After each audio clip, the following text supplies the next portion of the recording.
Frequency Podcast Network. Stories that matter, podcasts that resonate. Have we become numb to stories about cybersecurity or password breaches? Just last month, researchers confirmed what could be the biggest data leak ever. An estimated 16 billion login credentials, including passwords, were exposed, likely on the dark web, which was up from an initial estimate of about 200 million passwords, which was still a ridiculously high number. Companies affected included Google, Apple, Facebook, and other social media accounts, along with some government accounts. The breach prompted Google to tell billions of its users to change their passwords. But really, the news was met with what was seemingly a collective yawn by consumers, even though the data stolen was described as a blueprint for mass exploitation. And researchers still aren't even sure who was responsible. My name is Mike Eppel, and welcome to In This Economy. Joining me to talk more about this issue of a lack of diligence, maybe, by consumers or oversight by the big companies is Mike Hortobagyi. He's a senior manager at identity security company Otka. Thanks for joining me, Mike. Thanks, Mike. It's nice to meet you as well. This was shocking, I thought. Consider this is potentially the biggest data breach on record. 16 billion passwords, stolen from the likes of Apple and Google and maybe Meta and who knows who else. And yet, no, literally, it was in the news cycle for a day. Maybe you can go a little bit more in depth about explaining what exactly was revealed, because apparently this theft took place actually months ago, and what it could potentially mean for people online. Sure. Yeah. Well, first of all, thank you for having me on the show today, Mike. Appreciate it. I've been doing cybersecurity primarily across Canada. So this one is a big one. This is the mother of all data breaches. What's interesting about this one is it seems to be an aggregate of several other breaches. So I think the message here for Canadians is, yes, this is a wake-up call. It's time to secure your digital life, your digital environment, and perhaps start taking things like multi-factor authentication seriously. It's time. You don't want to be exposed. Having said that, the fact that this was revealed and I don't know exactly who, it was just researchers have found, so it's kind of vague. But the fact that the likes of Apple and others didn't put out some message, I don't remember getting any type of an email saying change your password because we've had a data breach and your security and identity may be compromised. I've heard nothing. I've seen nothing from Meta or any of these other companies. Yeah, that's a good perspective. At Okta, we did a study recently, our 2025 Customer Identity Trends Report. We've got some interesting statistics that kind of back that up. 3/4 of all Canadians say that they would stop doing business with a company after a data breach. And moreover, identity fraud worries are high amongst Canadians, but yet our risky habits persist. So there's kind of two things at play here, right? For Canadian businesses, we need to take our security seriously and do things to make sure that our customer data is protected and that will stop these types of breaches and exposures. On the other side, as Canadian citizens, we need to take action to secure our digital lives. Okay, so just getting back to a little bit of I'm kind of hearing mixed messages. On one hand, you're saying that a lot of Canadians are saying, "Oh, well, if my data has been compromised, I'm not going to do business or work with these companies or use their services." But look, at the end of the day, really, are people going to stop using Apple products?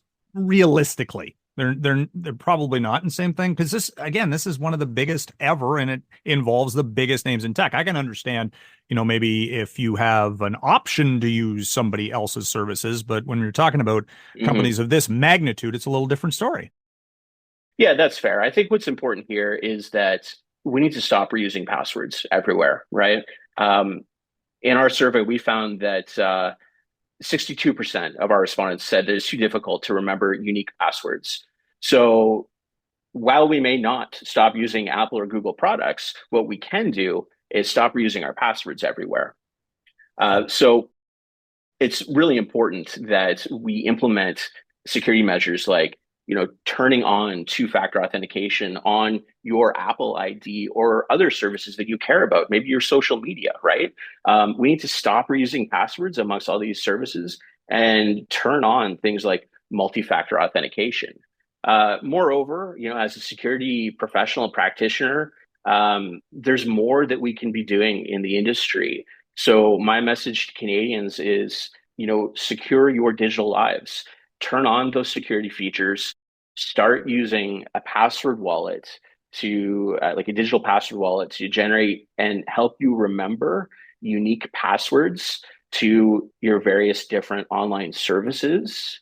And then don't shy away from newer technology like passkeys. There's actually really great security features built into newer, passwordless technologies like passkeys and biometrics. And use of things like a password wallet will make it easier for you to use those things. So the takeaway here is, yes, this is a huge breach. Yes, it affects major companies. But for citizens, we need to start embracing these newer security technologies and take some effort to make sure that our identities will not be compromised. Is it a case, though, of people saying, closing the barn door after the horse is already out the building? They're only really going to wake up when their identity has been compromised and they actually find out. Like, it's one thing to have passwords out in the ether. It depends who uses them, if they're used, and whether or not it actually comes back. Yes, it makes sense that you should have multi-factor identification. Most people won't do that. They won't. It's human nature until something actually goes wrong. We all know people, or perhaps have been victims ourselves of things like a stolen social media account, or maybe you have got a notification from one of these services that your password has been exposed. But we don't want to find ourselves in those situations, right? You don't want to wake up tomorrow and find that you can't access your Instagram account, or perhaps even more scary, that was taken over by online fraudsters and now it's being used to their benefit instead of yours, right? So I think the time is now. This breach, I think, is the wake up call that these credentials are out there. Your passwords may be exposed. Mm-hmm. So if you haven't done anything, now is the time to act. Now is the time to go and change those passwords, make the passwords unique on the digital services that are most important to you, and to take the time and invest in turning on that multi-factor authentication. Perhaps use a password wallet. And if you're a business owner, maybe call a security company like Okta to help you secure your most important digital systems. How often should how often should you be changing your password? That's a great question. I think that security advice has changed over the years. I think most modern security practitioners would shy away from giving you a specific amount of days. That's kind of like an old way of thinking. What is important in today's day and age is that you have something like defense in depth. So that's using multiple different security strategies to secure your digital environment. So that's what I've been talking about today, right? Turn on multi-factor authentication. That's one strategy. Use multiple unique passwords for the digital services that you care about. That's a second strategy.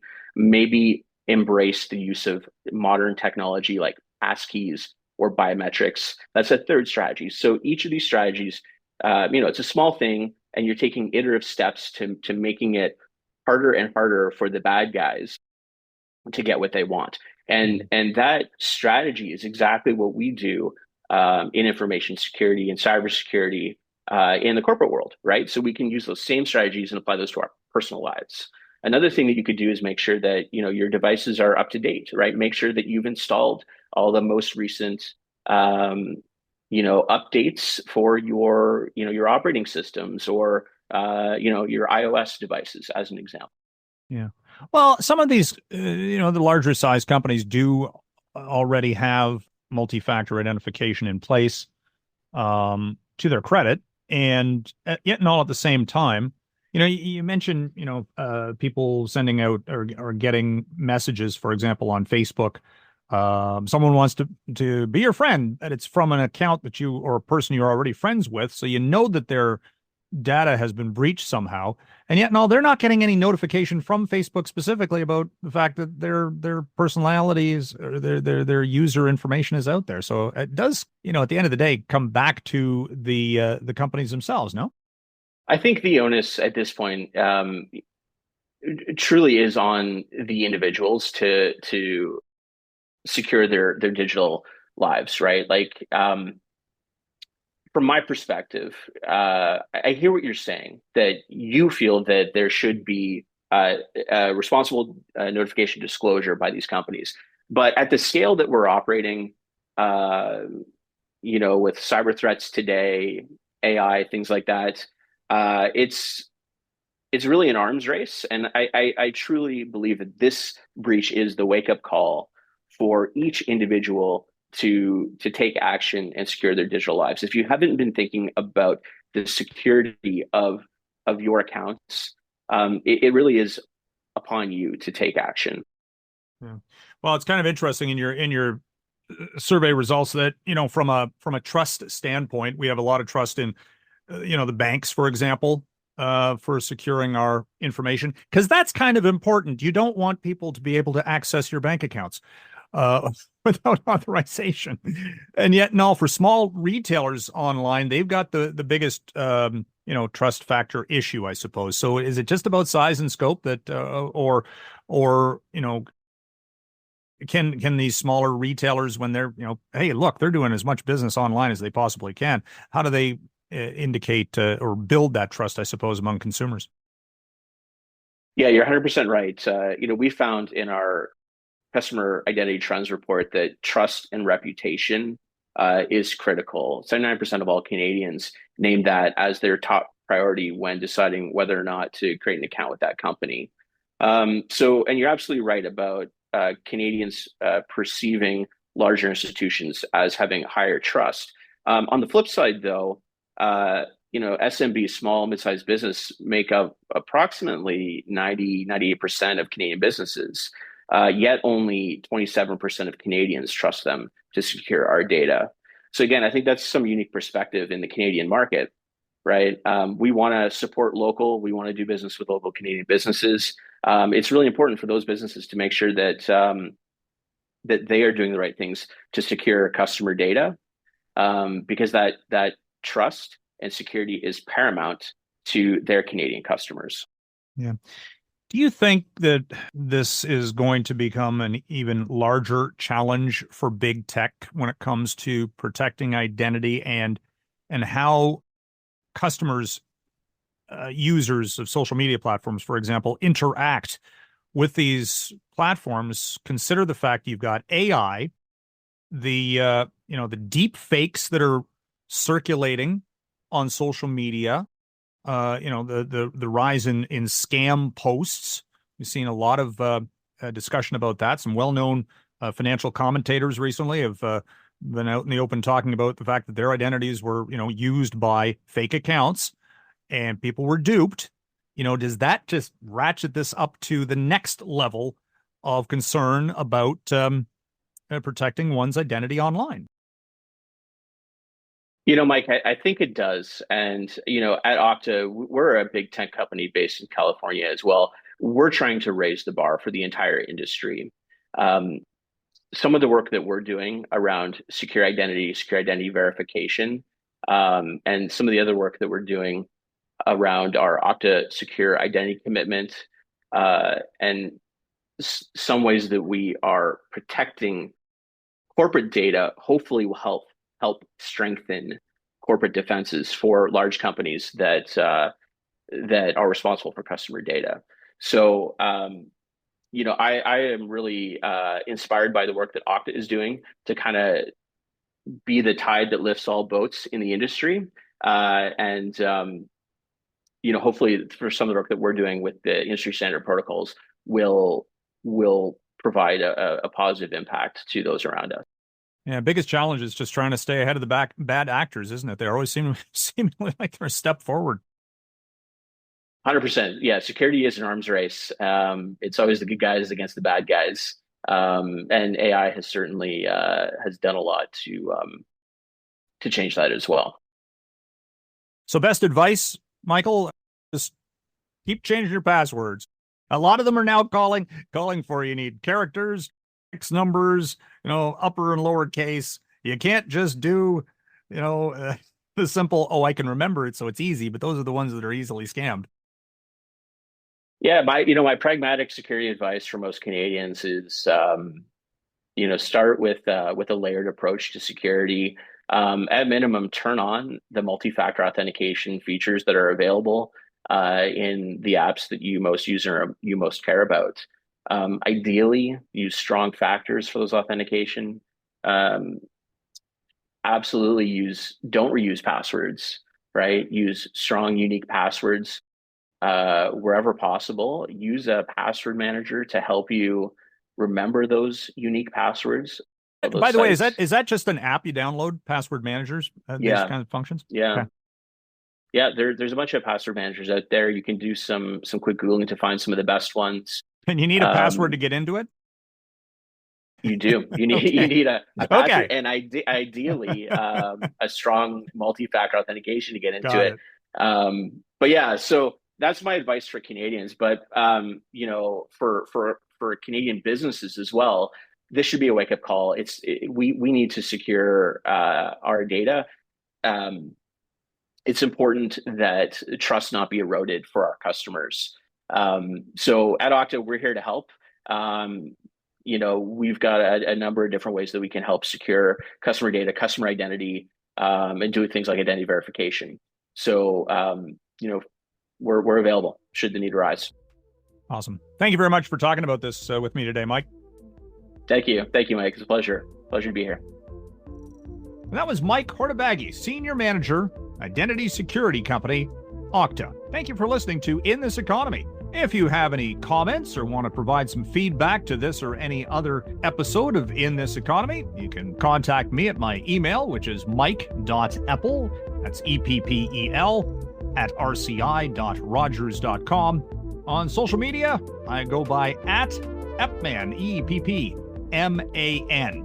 You can find other Frequency Podcast Network content like The Big Story on the Seeker app or your favorite podcast players. Please rate, review, and share. Again, thanks for listening.